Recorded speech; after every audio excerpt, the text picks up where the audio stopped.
Atta bro பீஸா தோசை எப்படி செய்கிறதுன்னு சொல்லிட்டு வீடியோவில் பார்க்கலாம் வாங்க. அதுக்கு முன்னாடி நம்ம சேனல் சப்ஸ்கிரைப் பண்ணி வச்சுக்கோங்க. அப்போ தான் நான் போடுற வீடியோ உங்களுக்கு காட்டும். கோயிலும்பாக்கமில் லொக்கேட் ஆகிருக்க சென்னை ஃபுட் ஸ்ட்ரீட்டில் தாங்க இந்த கடையும் லொக்கேட் ஆகிருக்கு. அம்மா தோசை கடையை மறக்காமல் ட்ரை பண்ணுங்கள். சென்னை ஃபுட் ஸ்ட்ரீட் வந்தீங்கன்னா தோசைக்கல்லில் மாவு ஊற்றிக்கிட்டு நல்லா வரட்டுன்னு தேய்ச்சிட்டு வெங்காயம், கோஸு, கார்னு, பன்னீர் அப்படின்னு சொல்லிட்டு அதுக்கு தேவையான இன்க்ரீடியன்ஸ் எல்லாம் போட்டுட்டு அது கூடவே உருளைக்கிழங்கு மசாலாவையும் சேர்த்துக்கிறாரு. அதுக்கப்புறம் காரத்துக்காக கார சட்னி, அதுக்கப்புறம் என்ன போடுறாரு, பட்டர் போட்டுக்கிறாரு.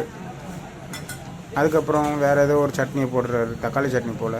கொத்தமல்லி தூவி விட்டுக்கிறாரு. அதுக்கப்புறம் நல்லா வரட்டுன்னு மசாலாவை போட்டு தோசைக்கல்லில் நல்லா தேய்ச்சி விட்டுக்கிறாரு. நல்லா ஸ்டஃப் ஆகிற மாதிரி நல்லா ஸ்டஃப் பண்ணி வச்சிடுறாரு. தோசை கரண்டி எடுத்து நல்லா தேய்ச்சி விட்டுக்கிறாரு.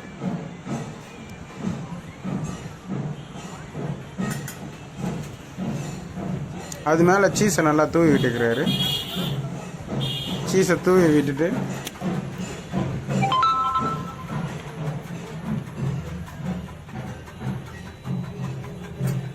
அதுக்கப்புறம் பீட்ரூட்டையும் நல்லா தூவி விட்டுக்கிறாரு. நல்லா பரப்பி அது ஃபுல்லாக இதுவாகிற மாதிரி தூவி விட்டுக்கிறாங்க. அதுக்கப்புறம் அதை நல்லா வேக வைக்கிறாங்க. வேக வைக்கும்போது அந்த சீஸு நல்லா அப்படியே கொதிக்குது. அதை பார்க்கும்போது அப்படியே பீஸாவோட ஃபீல் கண்டிப்பாக வருங்க உங்களுக்கு. பாருங்கள், பீஸா மாதிரியே தெரியுதுங்களா? வேறு லெவலாக இருக்குங்க. பார்க்கும்போதே எடுத்து வாயில் போட்டு கடிச்சு அப்படி மென்று சாப்பிடலாம் போல் இருக்குங்க. அதுக்கப்புறம் ரோல் கட்டரை வச்சு கட் பண்ணி எடுத்துக்கிறாங்க. அதை எடுத்து தட்டில் போட்டு கொடுக்குறாங்க. அது மேலே கோஸை போட்டு சீஸை போட்டு நல்லா ஃப்ளார் சீஸ் போட்டு நல்லா இது பண்ணி கொடுக்குறாங்க. அது சாப்பிடும்போது எப்படி இருக்குன்னு இப்போ எனக்கு தெரியல. நான் சாப்பிடும்போது சொல்கிறேன் எப்படி இருக்குன்னு சொல்லிட்டு. அந்த தட்டை கூட அலங்காரம் பண்ணி கொடுக்குறாங்க. நமக்கு தட்டுக்கு கூட கோஸையும் சீஸையும் போட்டு இது பண்ணி கொத்தமல்லிலாம் போட்டு வேறு லெவலில் பண்ணி கொடுக்குறாங்க. நல்லாயிருக்கு பார்க்கும்போது. அதை எடுத்து தட்டில் போட்டு வேறு லெவலில் தரப்போகிறாங்க. நம்ம சாப்பிட போகிறோம். எப்படி இருக்குதுன்னு சொல்லிட்டு தெரியல.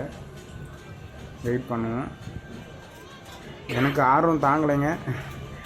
எடுத்து இப்போவே சாப்பிட்றணும் போல் இருக்குது தட்டில் இருந்து. சரி, என்னோடய ஒய்ஃப் வேறு வெயிட் பண்ணுறாங்க. அவங்க கையில் எடுத்துகிட்டு போய் கொடுத்துட்டு அதுக்கப்புறம் எப்படி இருக்குன்றதை பார்க்கலாம். மறக்காமல் நம்ம சேனலை சப்ஸ்கிரைப் பண்ணி வச்சுக்கோங்க ஃப்ரெண்ட்ஸ். ஏன்னா நம்ம எவ்வளோ பண்ணுறோம், உங்களுக்காக தான் எல்லாத்தையும் பண்ணி இது பண்ணிகிட்ருக்குறோம். மறந்துடாதீங்க. நான் கண்டிப்பாக உங்களுக்கு நல்ல வீடியோலாம் எடுத்து போடுறேன். நீங்கள் கண்டிப்பாக பாருங்கள், சரிங்களா? அது மேலேயும் கொஞ்சம் சீஸை தூவி விட்டுக்கிறாங்க. வேறு லெவலில் இருக்குது பார்க்கவே. அதை அப்படியே கொத்தமல்லி தழையை தூவி நம்ம கையில் கொடுக்குறாங்க.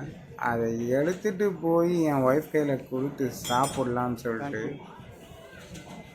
சாப்பிட்டு பார்த்தா அந்த மாதிரி டேஸ்ட்டுங்க. மறக்காமல் நீங்களும் சாப்பிட்டு எப்படி இருந்ததுன்னு கமெண்ட் பாக்ஸில் கமெண்ட் பண்ணுங்கள்.